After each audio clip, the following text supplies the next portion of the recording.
How's it going, Chiefs Kingdom? Welcome to another episode 8 of the Legion of Zoomcast with myself, Brad Simcox, and Tom Childs. How we doing, buddy? Hey, everyone. I'm good. I've got a new investment today. I've bought myself an NFL helmet, snack helmet. Not you as well. Yep. What are you doing with that? For snacks, Brad. It's for snacks. £20. Keep them in the bag. Just keep them in the bag. Basically, the reason why I bought it is because I can't afford a helmet like you've got in the background of your videos. My plan is to spray paint it red and white, and then get a cheese sticker and stick it over, and then get a white Sharpie, then copy Patrick Mahomes' signature, put it over the top, and then put it on display. Just to get your boys to sign it or something like that. That sounds good. Yeah. Come here. Yeah, so basically that's my plan, and then put it next to that helmet there. Slightly bigger than the one on the windowsill, but yeah, that's the plan. Show us it again, because look. For anybody who's watching from America, this is what the whole of the UK seems to be going for at the moment. In a shop called Lidl, we've got these snack helmets. There's a blue and a grey one, isn't there? Yeah. And apparently they come with a load of sheet of crappy little stickers that you have to stick on all the teams. Or you can choose whatever teams you want on there. Yeah, there you go. You only get one Chiefs one as well. Yeah, you can't even have them on either side. It's fine, because a lot of people are sticking all the stickers on there. I'm not. As I said, I've got a plan for my helmet. It's plan for my helmet. Bottom.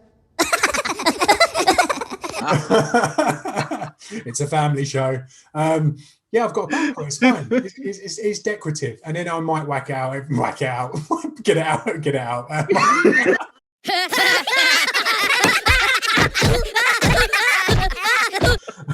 That was not planned in the slightest, by the way. Whack one out.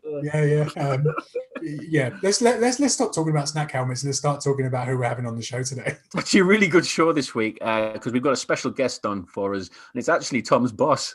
Yeah, my boss. Pete Sweeney from Arrowhead Pride. So we've got we thought we'd put Tom on the spot, but Pete's a really good guy, isn't he? So we're really looking forward to having a chat with him about obviously the up and coming Super Bowl and obviously his experience that he's had over the last 2 Super Bowls, which has been brilliant. But are you nervous, mate? I am. I'm wondering if I should get changed, because I've got an Arrowhead Pride T-shirt in my room, which was sent to me by Pete. Shall I go for the brand? You're gonna have to wear the uniform, mate. If your boss is coming on the call, you're going to have to. Don't get me wrong. I don't put on the T-shirt every time I put Arrowhead lines together, because that would stink. Seeing as Pete's coming on, maybe I should get changed. And then when we get changed, should we bring him on? Dust it off, all that kind of thing. Yeah, I think you should change, mate. I think it's the right thing to do, especially when your boss is coming on the call. Yeah, let's see if he even notices. Right. Okay. Should we get him on then? Let's do it. So this week, I set Pete a task. He has to name as many Tom Hanks films as he can during the show without Brad finding out. And I have to name as many Leonardo DiCaprio films as I can in the show without Brad finding out. If Brad finds out, you lose. And whoever has the most at the end of the show will be the winner. Let's see how this goes.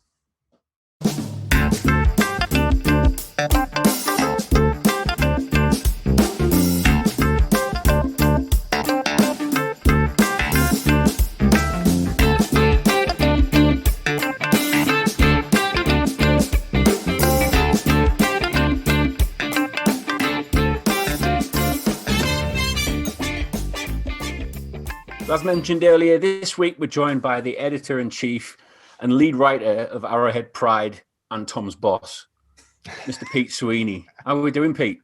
Less Tom's boss, more just a Chiefs writer, but it's good to be here. Tough night, a little bit sleepless for me in Seattle. They got this great coffee, and I was able to get some, so I'm happy about that. Glad to be on. It's a weird that the time zone's 10 a.m. here, 4 p.m. over there. I know Tom well. I am a little bit, I would say, in awe by the world famous man who coined Legion of Zoom. It's amazing being on a call with the celebrity. I'll say that much. It's all a bit. mad over there at the moment, isn't it, Pete? Like you were saying about you being in awe with Brad, but I'd love to be in America at the moment. Like, what's going over there this week? It seems like everyone's deciding to play like the Wolf of Wall Street. Like, have you got involved in the whole Bitcoin and buying stocks this week? Yeah, from Philadelphia to like California, it is like taken over the country essentially. And it's you have GameStop stock and you have AMC stock. And I'm not like a stock person by any means, but I have an understanding of it a little bit. Essentially, what they call a hedge fund has spent too much money that they don't have into GameStop. Someone on Reddit figured this out and said, everyone on Reddit, buy GameStop stock. And they've overspent on essentially on what they would have to pay back.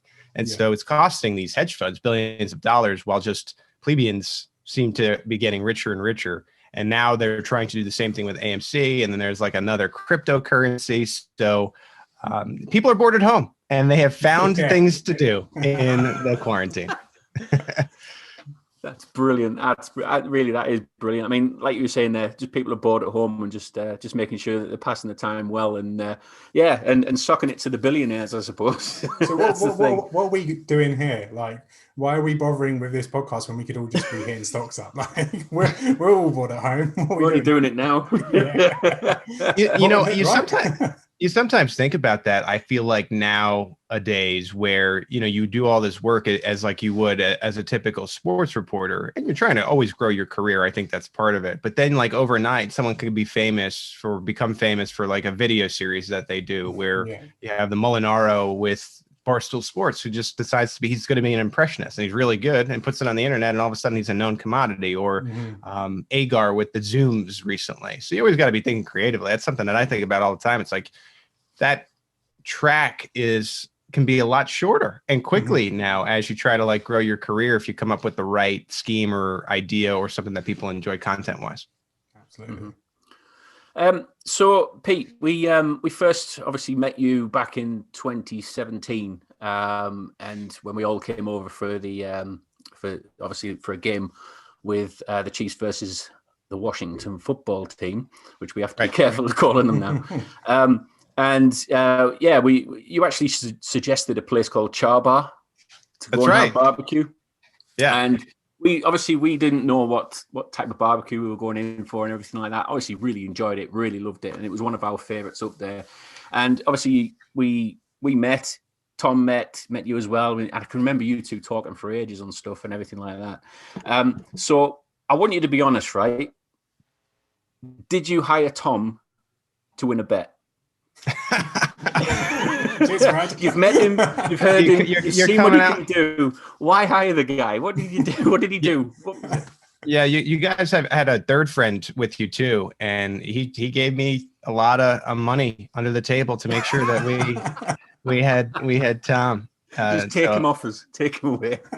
Yeah, from England to the post. Yeah, I decided Tom was so I guess entrenched in being a Chiefs fan. And when that job came up, he reached out about it and it was great because we had a formed relationship at the Char Bar before the Washington football team game. It's always nice, I think, when you're getting somebody to have met them before and had a rapport and stuff like that. And I like Tom, seemed to be interested in the Chiefs enough. And the time really works out for us. The only snag time we have sometimes is those primetime games. But besides that, we like it to go up early, and that's such a huge advantage for Tom to have like actual normal waking hours. We would have to be getting up at like 4 a.m. to accomplish what he's able to do in what was like normal hours. So we like it. It's working out. I would like to say that I am paying off a bet by hiring him, but he's done a great job for us. Here's Pete. There's no need for that to go into the show. I didn't know he was going to ask that. I thought he was going to have the joke and then cut it. Yeah. I bet you're wondering where I was going with that. They're talking about me again, babe. No, right. You guys got me like a castaway on an island over here. Anyway. Yeah, something like that. More like Shutter Island. So, Pete, back in September, October, you called this Super Bowl. I listened to the editor's show, and it's one you've been saying Oh, yeah. When Tom Brady was throwing picks left and right and center when they were getting blown out by the Saints, you were like, it's going to be Bucks Chiefs. You've never swayed from the Chiefs. I don't think any of us, we've all been convinced that you were going to get this titanic clash between the Chiefs and the Bucks. Why were you so sure about the Bucks?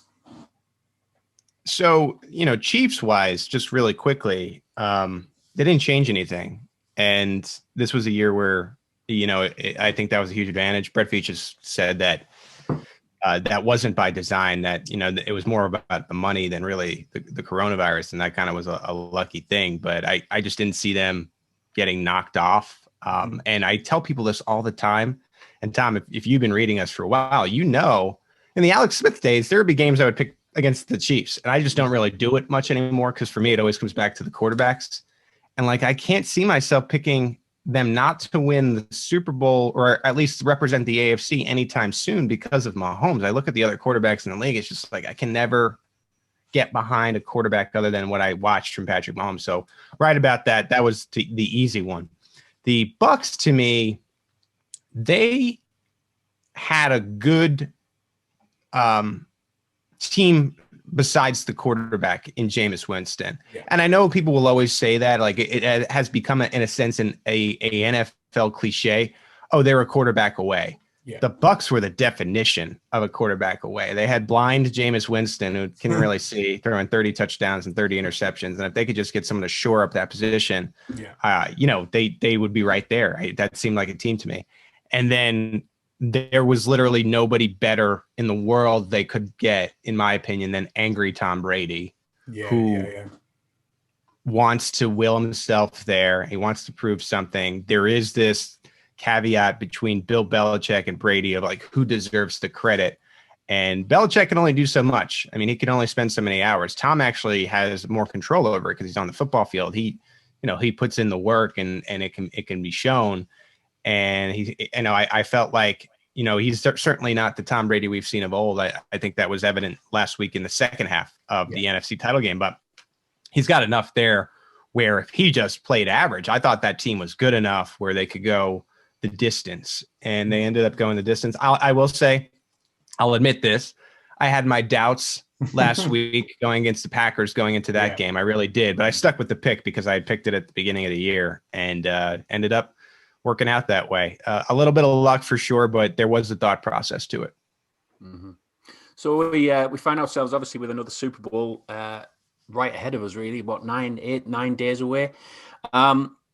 You covered obviously the Super Bowl from Miami last year, and is there much of a difference this year? Obviously, with you staying in with staying at home because of COVID and all that kind of thing. Is there a real big difference in the lead up to this between last year's Super Bowl and this year's Super Bowl? Basically, are you gutted that you're not going to be on the beach this time? Yeah, it's tough. It's tough. I actually used to live in Tampa, so I have a bunch of friends down there. So this was kind of a gut shot because the million gigs that I have, none of the companies want to send anyone because of for reasons of just protecting the employees. So everything is on Zoom. And once Monday hits, it's into the fire, right into the inferno. We're good to go. And where I find it interesting is rather than having to pre-plan a lot of stuff, it's sort of just an extension of the regular season with more Zoom time. Yeah. And it's a bummer. I think it's going to be a daunting week, and I know that, and I'm ready for that. But I actually think it's going to be more manageable than actually being there is. Mm-hmm. In the sense that you have to travel to different locations to interview them. You have to find different now it's all on Zoom. So even if you go down and travel to cover the Super Bowl, writers or whatever, everything is digital. Yeah. So there's really no traveling in a sense of from convention center to convention center. So you get that time back. And I think it's easier for the players. I mean, if you just want to talk about from a competitive standpoint, this is so lucky. This is Andy Reid's dream. I mean, he doesn't really like to get too far from the routine, and all it is different because they're going to stay in Kansas City until the night before or that Saturday before. All that's different is the additional media time. And other than that, you could kind of run a regular routine. I made this joke on the editor's show, but it's true. You're even going to the opponent's stadium. That like there's nothing special about it. Yeah. And so that's what Andy Reid loves, is keeping it as close to a regular game as you possibly can. The times will be a little bit different. So I think the biggest bummer is visiting Tampa and getting to talk to Chiefs fans and getting to go and explore and meet up with friends, as I said. Yeah. But I actually think it's going to be an easier championship to cover. And you won't have to deal with Super Bowl traffic. Like I remember us messaging last year about when we were both in Miami, and we were saying like how mental the traffic was in Miami. I've never experienced every time we say goodbye, it felt like there was traffic. I felt like so you'd finish work at the we'll be at the convention center, because SB Nation had me doing this roundtable with the 49ers guy, and to go back to the hotel was literally 90 minutes in an Uber, just because there's only two bridges into like the Miami beach area where everything was. And then my hotel was on the inside. And so I would go and do a little bit of work, and then I'd try to go back to meet up with fellow colleagues and reporters and stuff for dinner. And it'd be another 90 minutes back. So that's 3 hours right there, just traveling. By the middle of the week, what I started doing is I would just like get the Uber, and I would set up my Wi-Fi thing in my car, and I would just work in the car. And then that ended up being, I felt like Phil Rivers for a week. Yeah, we experienced the traffic, didn't we, Tom? Trying to get from Miami to Fort Lauderdale, wasn't it? Yeah, and it was the traffic. Impossible, absolutely impossible. It was like the Da Vinci. It was like the Da Vinci Code trying to figure out that traffic. Yeah. Okay, so we're going to do a Super Bowl special of the Cool Wall, which is this week is going to be the Tampa Bay Buccaneers.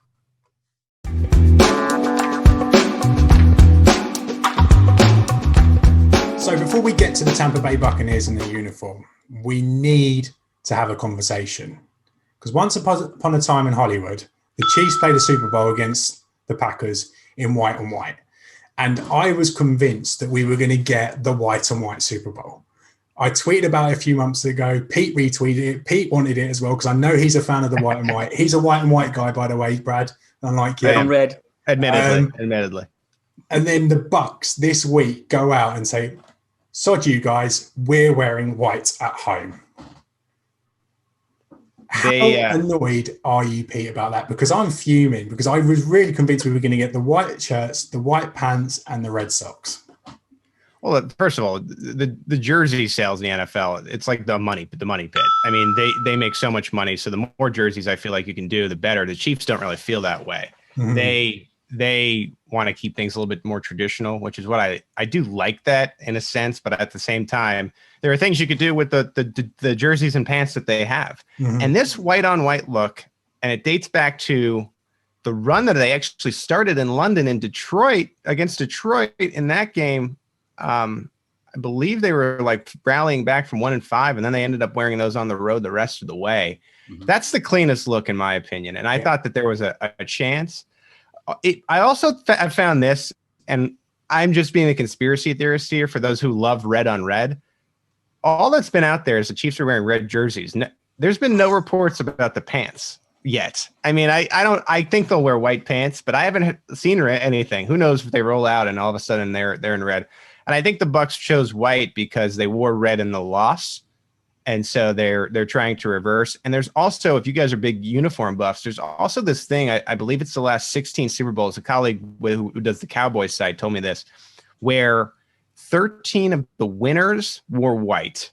2 of the winners wore green, and then 1 wore red last year. White got its first L in a long time with the 49ers last year. So white tends to be a lucky uniform to wear. I tend to think if you're playing Patrick Mahomes, he could be wearing a rainbow jersey. Yeah. It's not really going to matter. Well, I haven't got that. I haven't got that confidence. If the Chiefs do announce they're wearing red and red, I'm going straight to the bookies and putting a ton on the Bucs to win, because we all know what happens when they wear red and red. Red and red has not been a good uniform. It's not at all. It's horrendous. White has this bad reputation, but red and red is the worst. Anyways, I digress. No, I'm going to throw a spanner in the works with that before we move on there. I'm going to say that the only Super Bowl the Chiefs have lost, we were wearing white on white. Fair enough. But that was like 50 years ago, 60 years Yeah, ago. it's still a 50 years ago. stat. It's still a stat. It still Sticking with counts. It all counts. Fits my narrative. I'm all right. It all counts. So, Pete, I sent you a couple of photos in the via a DM of some wonderful, Looking at them wonderful right here. Bucks uniforms. If you don't know how the cool works, we have 4 sections to it. We have Sub-Zero, which is the top, cool, uncool, and then dog doo-doo. Okay, so we need you to now decide. We're going to go with the throwbacks first. The orange, I don't really know how to describe the color of these uniforms. We're going to throw them up over this, so no need to. It's like I think what they call it is creamsicle. Creamsicle. Okay, nice. The name's even worse. Like it, yeah. It's like that ice cream pop. I don't know if you guys have those over there, but there's like an ice cream that looks like that. Not of that color, no. Okay. I'm not a. You got to really have a taste for creamsicle. I don't know if it's an acquired taste, but I don't like it. Some people do. Some people really like it. Anyway, I digress. So we need you to decide, is this going into dog doo-doo, uncool, cool, or Sub-Zero? If you put it into Sub-Zero, we will fight you. I tend to like it better than, certainly better than the Bucks jerseys last year. What is the middle one? I would put in I'm like lukewarm on it. There's cool or there's uncool, or we can put it in the middle, I suppose, between uncool and cool. I think it's somewhere in there. Like I wouldn't call it cool exactly, but uncool is a little much. Those jerseys they had last year, those were uncool. These kind of look like the Tennessee Volunteers. I could get behind it a little bit, maybe. Imagine Peyton Manning wearing one of them. Right? Yeah. Okay. Yeah. I'm gonna go somewhere. I know I'm breaking the rules here. I'm gonna go between uncool and cool. I'm not ready to give it the cool yet. Okay. Well, we don't agree with you. We're going to put it in there, but we don't agree with you. I don't agree with you. It's horrible. It's disgusting. What am I going to do? And now we've got a disgusting word to go with it, creamsicle. That sounds horrible. Yeah, honestly, those jerseys are in a league of their own. They kind of just are by themselves there. All right, Pete. What about the other Bucks uniform, which was it the home uniform from last year? We've got a picture of Jameis Winston in this one. What do you think of this uniform combination? Very uncool. I'm happy that they changed for the better. These jerseys for a few years were really bad, and sometimes what's crazy is I feel like when a team has bad uniforms, it sometimes reflects how the franchise is going in a sense. And they finally moved away, and then they got Tom Brady, and all of a sudden they're like legitimately a football franchise again. So uncool for me on that period where they had like the metallic reflection type of jersey. They were very uncool for me. It was like a period, wasn't it, with like Jacksonville, Cleveland, Tampa. This goes well with your point actually, where they all had horrific jerseys. And the Cleveland jerseys for a few years with like the sorority girl like verbiage on their pants. That was, come on. What are we doing with that uniform? I'm happy that they went away from that as well. We actually did the Cleveland Browns last week, and they did not go well at all. No, it didn't go well at all. That one. No, not at all. It didn't. So yeah, that's settled then. So that's going to go into dog doo-doo, uncool. What are we going for? Yeah, I would go uncool. I wouldn't go dog doo-doo. You got to have some vile uniforms to be on that level, in my opinion. So I'm going to go uncool on that one. Too nice, Pete. It's far too nice. Right. And so, I like uniforms though. I like ones that like make a splash. I'm a big fan. But I think the biggest thing is stay away from the gradient, stay away from the extra words, and like keep it simple, stupid. My mom used to tell me this. KISS, keep it simple, stupid. KISS, remember that. And that could be a lesson that I think some of these teams take. Less is more is my kind of thing. So yeah. Yeah. We're very much less is more, definitely. So we're all looking forward to, we're all projecting, we're all looking forward to the Super Bowl 55. It's been a bit of an unreal journey again within this space of the year. It's been, back-to-back Super Bowls, which we've never, ever experienced ever before. There's a lot of excitement around it, obviously, but where do we think the actual key matchups are going to be between these two teams? Because there's a lot of talk at the moment that, obviously the Chiefs are 3-point favorites at the minute. The Bucks do have some very old heads on old shoulders, let's say. But also they have they've obviously got quite good young personnel in there as well. But what are the key matchups in this for both teams to look at and try to exploit in this game?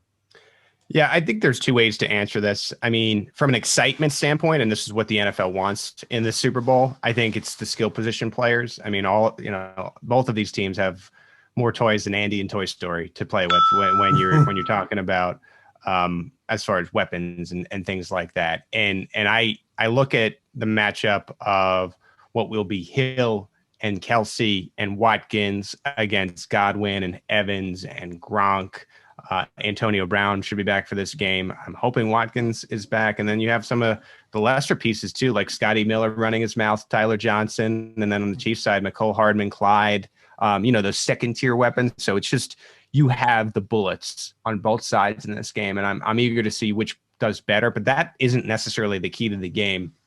As you guys probably know, I started at Chiefs.com. I got to really learn from Mitch Holthus first couple of years, especially at training camp, as I was, trying to learn the game a little bit deeper. And what always stuck out to me is, as there's two football fields at training camp, and as the skill position players, the toys were on the one side, you would have these other offensive and defensive line groups, and they would just be going at it. And where was Mitch's eyes? It was always on that, because I think that is a lot of the keys. And it's like what isn't always focused upon, but the trenches and the quarterback clock and the being gap sound and allowing running backs and being able to get push for a running back or closing that.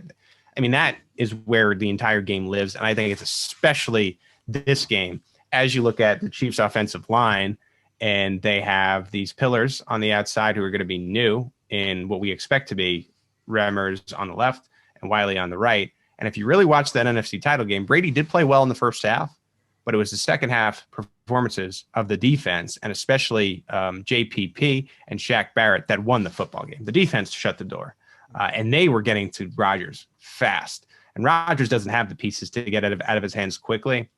And then another key piece, and this, I actually got this one from being on the radio this week, filling in Kansas City. A Bucks writer joined us, and he said, don't forget about Vita Vea, who was injured the entire year for the most part, and he's back now, and he looked really strong and looked like a player that could potentially be an all-pro, but he wasn't because he was injured all year. And the interior with Wisniewski, I think there was a reason Wisniewski wasn't the Chiefs' first choice. I don't think he might be as good as last year. So you're talking about a ragtag offensive line against one of the better front fours, and especially those three players, and front sevens, I should say, those three players. And I think that'll be a key. And, Mahomes has become an extension of Andy Reid at this point in press conferences. So he only gives you so much. But if you really listen to that last press conference on Thursday and you dive into it, Mahomes says something to the extent of, I'm going to have to get the ball out quickly in this game. I've been saying this all week. It's my money line. Do the Chiefs have time to run wasp in the Super Bowl? No, they don't. They're going to have to get the ball out very, very quickly. And I think they know that going in. And Mahomes saying something like that was a sign for me that they realize they're at a disadvantage there. Can they overcome it? If Mahomes has enough time and they have the game plan installed and he stays clean for 2 to 4 seconds, I think you're in great shape. Yeah, well, if you go back to the earlier matchup, Mahomes had time. It was like Tyreek and everyone was basically playing catch me if you can. And they couldn't catch them. Catch me if you can. Yeah, exactly. That's a good way to put it. And then obviously you go to following on from your point, you look at the trenches, and if you look back at 2007, the way the Chiefs are going to win this game was Steve Spagnuolo again, basically sending the house. It was like the gangs of New York in there. It was just mental how much pressure Michael Strahan and all those guys, Justin Tuck, all of the Giants defenders how they got pressure on Brady, not only in 2007, but they also got it in 2011. So this is a big Steve Spagnuolo game. I actually think this game's going to be a lot lower scoring than people are expecting. People are seeing the offenses and the skill position players. And I wouldn't be surprised if this game's under 50 points. I really wouldn't. Yeah, I think a big key for the Chiefs is honestly going to be separating the woods from the forest. You got to have gumption, and I think Patrick Mahomes does have that quality to him, and that's why I feel still confident about the Chiefs. So on defense, sorry, Brad, is there anything you want to add? I'm just listening in there. That's all right. Crack on. Brad, I'm going to ask you this question. All right, so Tom Brady's driving downfield. Let's say that Mahomes isn't going to win the Super Bowl MVP. Now, I'll let you both answer this. And it's all on the defense. Who's going to be the guy, the most revenant guy that's going to get the interception that wins the game? Is this my question or Brad? Either or. I don't mind. You can both answer. Okay. For me, it's one of three players right now. It's Tyrann Mathieu. Seems like the safest pick. If you're trying to get a little bit saucy, L'Jarius Sneed. If you're trying to get even saucier, Juan Thornhill, who Matt Lane, not to plug our site in front of Brad right here, but it's fine. It's fine. He did a really nice job on Arrowhead Pride this week, just explaining how Juan Thornhill looks like old Juan Thornhill. Mm-hmm. And you need him in this game because then that allows Tyrann Mathieu to do what he does. So those three players seem to really be coming on at the right time. I think those are your candidates. I'd like to see Sneed obviously pressuring a little bit more as well. I think that's where his game seems to excel a little bit more. I think he's just everywhere on the field, isn't he? That's what I like about Sneed. He's so versatile. But I think getting to Tom Brady would be the key as well, because if the pressure is coming onto Tom Brady, then if he somehow has to keep spilling out the pocket, I think Sneed's gonna mop him up there. But yeah, interception wise, I think I'm gonna go with Matthew. He seems to come up big with these big interceptions, doesn't he? 45-1 to win Super Bowl MVP. Tyrann Mathieu at the moment. Is he 45-1? Yeah, 45. That seems like very, very good value. Yeah. It really does, because I mean the odds that you just explained that means if you put $100 on him, you could win what would be 4,500, right? Yeah. Mm-hmm. Yeah, that's a good bet. I mean, you never know how the game goes. I mean, if the Chiefs win, you're probably going to give it to Patrick Mahomes. It usually does go to the quarterback, but you just never know. Yeah. And I like your point about Sneed, man. Defensive backs aren't usually supposed to be welcome to Sack Nation, but he seems like he picks the right times, or Spagnuolo picks the right times to dial him up, and he gets the quarterback so fast. Brett Veach really got one in the fourth round. Pretty impressive pick, man. So this week we're introducing a new segment which we're going to be running through the whole of the off season, but we're going to start early because Pete's with us, and we're going to be doing the Chiefs all-time team that no one can beat. We said beat because, beat reporters, they're going to be the team, people that are picking it. So every week when we have someone on, we're going to ask them to select a different position and to name their all-time Chief. But being the first person here, Pete, we need you to come up with a couple of decisions for us. First things first, we need you to pick the head coach of the all-time team, so any Chiefs head coach. And then secondly, we need you to pick the personnel groupings, because the personnel groupings will matter, especially on the offense. Are you going to go for 2 tight ends? Are you going to go for 2 running backs? Or are you going to go for 2 of each and just 1 wide receiver? Like, if you pick 1 running back, there's going to be a lot of guys missing out. So you've had a bit of time to think about the second 2 personnel groupings. What are you going with? Okay, I'm going to go with the 3-4 base, and then we'll also go with 2 wide receivers, 2 tight ends, and 1 running back. I know running back is a good position, but I'm going to make someone pick. I feel sorry for you. It's got that. And on the spot, who are you going for all-time head coach? Before last year, I think he would have had to keep it Hank Stram. Yeah. But now that Andy Reid was able to get the Super Bowl and might get 2 in a couple days, I think it's Andy Reid. And congratulations to him on really becoming, I think, the all-time franchise coach. Stram is right there, though. People sometimes forget, but Mr. Matriculate the ball down the field deserves some credit there. Yeah, for sure. Yeah, for sure. I agree. I agree. I would certainly not Herm Edwards or Todd Haley. You know what I mean? You've got mail. They're coming in. I'll pass on those 2. Interesting. You've gone for 2 tight ends there. You got to. Well, if you're coming up with a Chiefs all-time team, it's not fair to give him one tight end. You know what I mean? That's how I feel about that. That is a no-brainer. The 2 wide receivers is interesting, but I have 2 in mind. But I'm not going to give it. That's for someone else. I've done my part. Andy Reid, you guys can figure it out from here. Andy Reid's been enshrined. Yeah. So, Brad, we've got a confession. Yeah. We've got a confession. What? We've been playing a game this show, me and Pete. We've been planning it all week. Okay? We've been playing a game. Go on. I gave Pete the task. We've only got 2 minutes to explain this before Zoom kicks us out. I sent Pete a task to name as many Tom Hanks films as he could in all of his answers. And I had the task of naming as many Leonardo DiCaprio films as I could in my Catch Me If You Can. Yeah. You bastard. Did you use Titanic as well? Yeah, Titanic. I said Revenant instead of Relevant. I said Inception instead of Interception. After Tom said Catch Me If You Can, I hit him back with a Catch Me If You Can because Tom Hanks is in that too. And I got 13 here that I counted throughout the program. Oh, you beat me.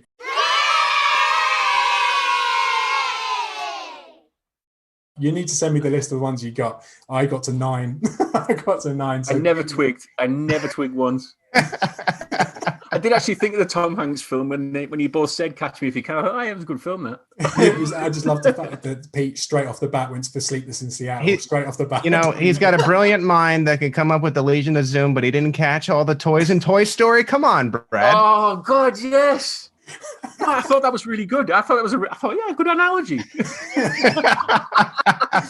Anyways, we best wrap this up before Zoom kicks us out. Yeah. Well, no, appreciate that, Pete, and thanks for making me look like a fool. Brilliant. Thank you guys for having me on. Appreciate it. Yeah, appreciate it, mate, and good luck with obviously all the work that you're doing before the Super Bowl, and obviously after that as well, because you never know, it might be a 3-peat. Okay. So that's it for the end of the Legion of Zoom cast with myself, Tom Childs, and obviously a great guest that we've got there from Pete Sweeney.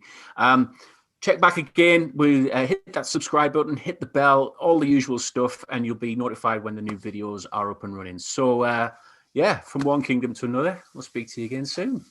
Bye. I will have my vengeance in this life or the next.